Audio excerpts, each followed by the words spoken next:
ఎవరైతే రెంట్‌కి ఇవ్వాలనుకుంటున్నారో, లీజ్‌కి ఇవ్వాలనుకున్నారో commercial spaces కావచ్చు, ఫ్లాట్స్ కావచ్చు, హౌసెస్ కావచ్చు, ఎటువంటి జాగ్రత్తలు తీసుకోవాలి? క్లబ్, పబ్, టెంపుల్ అని చెప్పి అయితే మాస్క్, చర్చ్. సో అప్పుడు ఏమవుతుందంటే అది కూడా మీరు బాడీ లాంగ్వేజ్ అబ్జర్వ్ చేస్తుంటారు.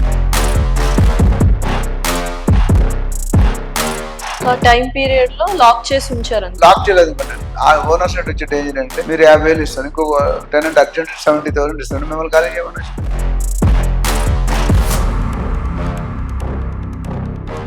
తాగడం, మిగతా ఫంక్షన్స్, హై సౌండ్ సో అప్పుడు he has a right to vacate them.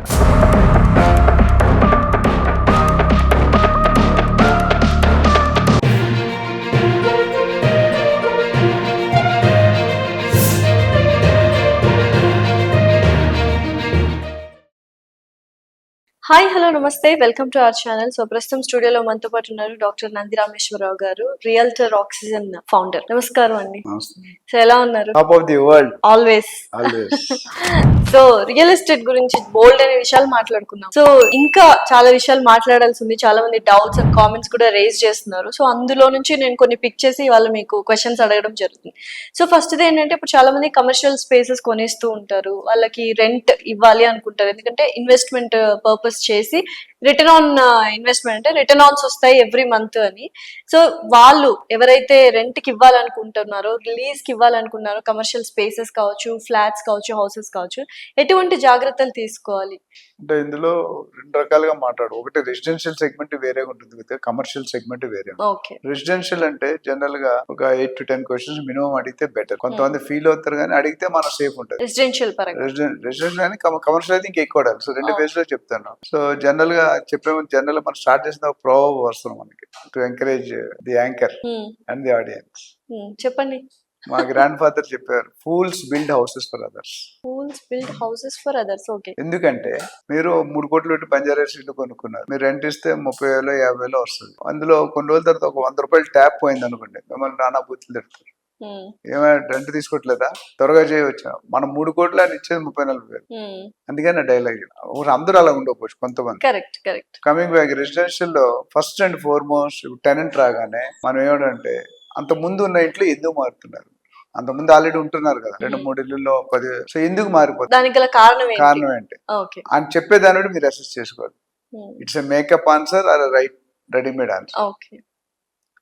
ఆ ఓనర్స్ తో మీరు మాట్లాడొచ్చా, రిఫరెన్స్ అంటే బ్యాక్గ్రౌండ్ కనుక్కోలేదు, నువ్వు రెంట్ టైం మీద ఇస్తావా లేదా, కరెక్ట్, నీ హ్యాబిట్స్ ఏంటి, నీ యాటిట్యూడ్. రకరకాల మందికి రకరకాల attitude. Club to pub to temple అన్ని ఉంటాయి.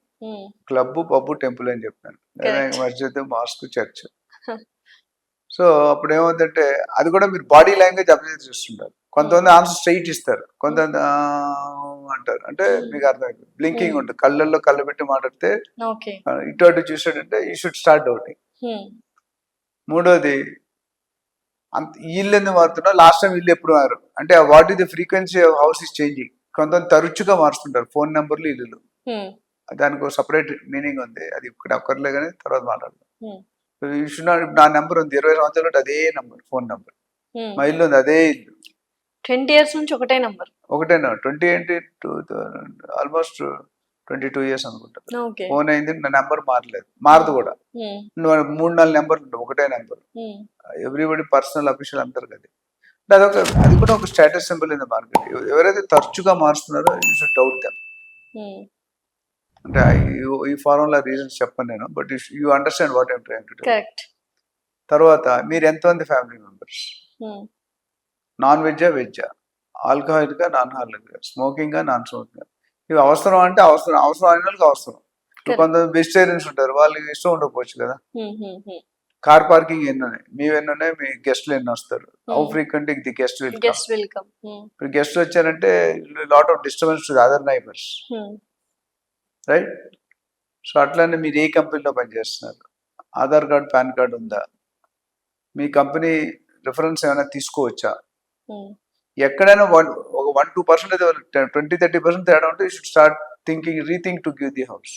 ఓకే. మెయిన్ ఇంకోటి ప్రాక్టికల్ ఎక్స్పీరియన్స్ చెప్తాను. జనరల్ గా 20-25 ఇయర్స్ ఒక కపుల్ రాత్రి 8:30కి వచ్చి 9 గంటలకు అడ్వాన్స్ ఇచ్చేస్తున్నాను. You should never give it. Young couple 20, 22, 24, 25 జీవితం స్టార్ట్ చేసి సడన్ గా 8:30 చూస్తారు, 8:35కి అడ్వాన్స్ ఇచ్చేస్తున్నాను. అలా ఎవరైనా చేస్తారా? జనరల్ గా చేయరు. మన ప్లానింగ్ ఉంటుంది, 1 month 2 months నోటీస్ ఉంటుంది. కరెక్ట్. సడన్ గా ఎందుకు ఇస్తున్నాడు? సంథింగ్ మైట్ బి, నేను 100% సంథింగ్ ఫిషీ ఉండొచ్చు అంతే. Something fishy might, something went wrong. Sudden గా 10 మందిలో 9 మంది సడన్ తీసుకోరు. 1 నెల 2 నెలలు ప్లాన్ చేసుకుని నోటీస్ పెట్టి ప్రకారం అడ్వాన్స్ ఇచ్చి అలా చెప్తారు. అట్లానే మీ మీద ఎగెన్స్ట్ ఏమైనా కేసెస్ ఉన్నాయి, ఎఫ్ఐఆర్ గానీ ఏమైనా కేసెస్ ఉన్నాయి, ఇది అడగాలంటే అడిగితే మీకు మంచిది. మగమాట పెడితే యు ఆర్ ద లూజర్.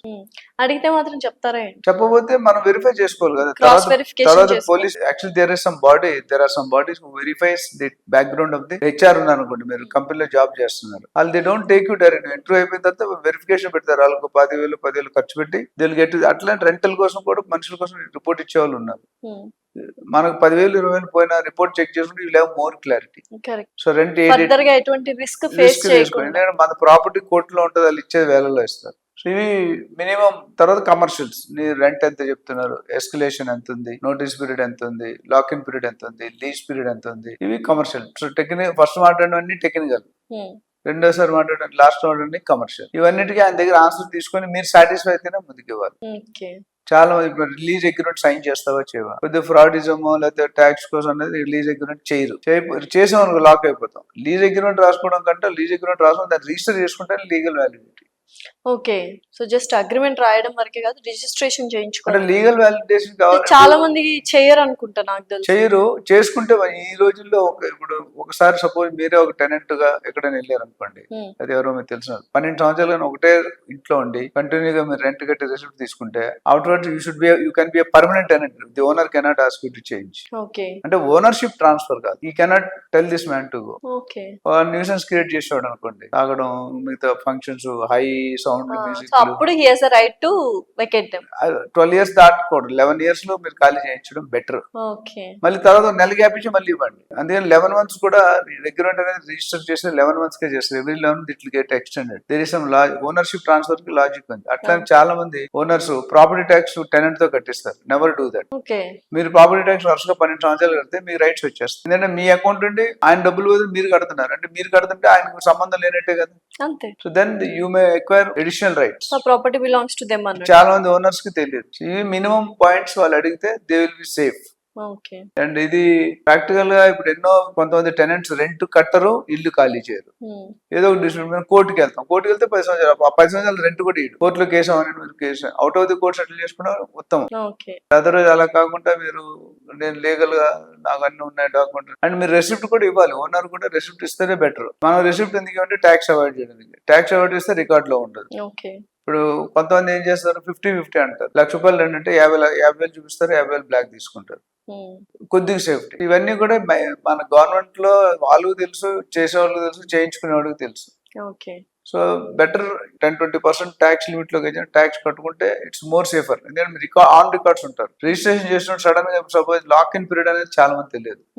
కొంతమంది కార్పొరేట్ లో తెలుసుంటుంది కానీ పర్సనల్ గా రిజిస్ట్రేషన్ లాక్ ఇన్ పీరియడ్ అంటే ఏంటంటే మీరు ఒక 5 సంవత్సరాలకి లీజ్ సైన్ చేసి మీ జాబ్ ఇక్కడ 5 సంవత్సరాలు ఉంటుంది ఈ ఛానల్ దగ్గరలో తీసుకున్నారు. అందులో 2 కానీ 3 సంవత్సరాలు లాక్ ఇన్ పీరియడ్ అంటారు. లాక్ ఇన్ పీరియడ్ అంటే ఈ 5 సంవత్సరాల్లో మీరు 3 సంవత్సరాలు సైన్ చేశారు. సపోజ్ 3 సంవత్సరాలు 2 సంవత్సరాల తర్వాత మీరు ట్రాన్స్ఫర్ అయిపోయారు అనుకోకుండా మీరు వెకేట్ చేయాలి కదా. వెకేట్ చేస్తే మిగతా 1 year డబ్బులు కట్టి వెకేట్ చేయాలి.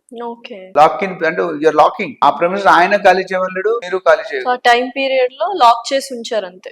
అంటే ఇంకా సపోజ్ లాక్ చేయలేదు అనుకోండి, ఆ ఓనర్ సైడ్ వచ్చే డేంజర్ అంటే మీరు 50,000 ఇస్తారు, ఇంకో టెనెంట్ అర్జెంట్ 70,000 ఇస్తారు, మిమ్మల్ని ఖాళీ చేయమని 40% ఇంక్రీజ్. అందుకని it's lock in both sides. కొంతమంది ఒక సైడ్ పెట్టుకుంటారు, జాగ్రత్తగా ఉండాలి. అంటే టెనెంట్ ఎప్పుడు ఖాళీ చేయకుండా మేము ఎప్పుడు చెప్తారు ఖాళీ చేసి కూడా రాసుకుంటారు. 1 side agreement. Most of the sale leads కానీ లేకపోతే సేల్ అగ్రిమెంట్స్ కానీ 80% 1 సైడెడ్ ఉంటాయి. అంటే అందులో ఒకళ్ళ పక్కే మంచి జరిగేటట్టు ఉంటుంది, ఇంకో పక్క మనం ఇరుక్కుంటాం. సో జాగ్రత్తగా చదివి సైన్ చేయాలి ఏ అగ్రిమెంట్ పేపర్స్. అగ్రిమెంట్ ఉండాలి. బెటర్ జనరల్ ఏంటంటే మెయిన్ గా రాయాల్సిన టర్మ్స్ ఏంటి, how much period, what is the rent, what is the maintenance, what is the exclusive. అదే విధంగా ఇది ఏమి ఇస్తాడో కూడా చెప్పాలి. మెయింటెనెన్స్ లో ఎంత చార్జ్ చేస్తున్నాడో ఏమి ఇస్తాడు. చాలా మంది మెయింటెనెన్స్ బయట ఇస్తారు, అంటే బయట పనులన్నీ ఇస్తారు. Lawn within the flat ఇవ్వరు, మీకు అన్ని వర్కింగ్ కండిషన్ ఇస్తారు కదా, ఇచ్చినట్టు బయట ఇవ్వరు. అంటే ఇంకోటి ఏంటంటే మేజర్ డ్యామేజెస్ ఓనర్ పెట్టుకోవాలి, మైనర్ డ్యామేజెస్ టెనెంట్. ఇప్పుడు 50 రూపాయలు 100 రూపాయలు 200 డ్రైనేజ్ క్లీన్ నిండిపోయింది, owner will not come and pipe ఇరిపోయింది, మోటార్ కాలిపోయింది పెద్ద 20,000, then the owner has to come in. Maintenance కూడా ఎలా డిస్ట్రిబ్యూట్, కామన్ బిల్ ఉంది అనుకోండి, వాటర్ బిల్ ఇప్పుడు జనరల్ గా కామన్ ఉంటుంది, ఎలక్ట్రిసిటీ అంటే సపరేట్ ఉంటుంది. కామన్ బిల్ ఉన్నప్పుడు ఆ కామన్ బిల్ ఎంత ఉందన్నారు ఎలా డివైడ్ అవుతుంది. ఇప్పుడు కొంతమంది స్క్వేర్ ఫీట్ 6,000 స్క్వేర్ ఫీట్ ఉంటుంది, ఒక 2,000 స్క్వేర్ ఫీట్, ఇద్దరు ఒకటే కట్టాలా, ఇవన్నీ కూడా కనిపించు కానీ lot of issues will raise. You have to have a clear picture before giving your house for rent.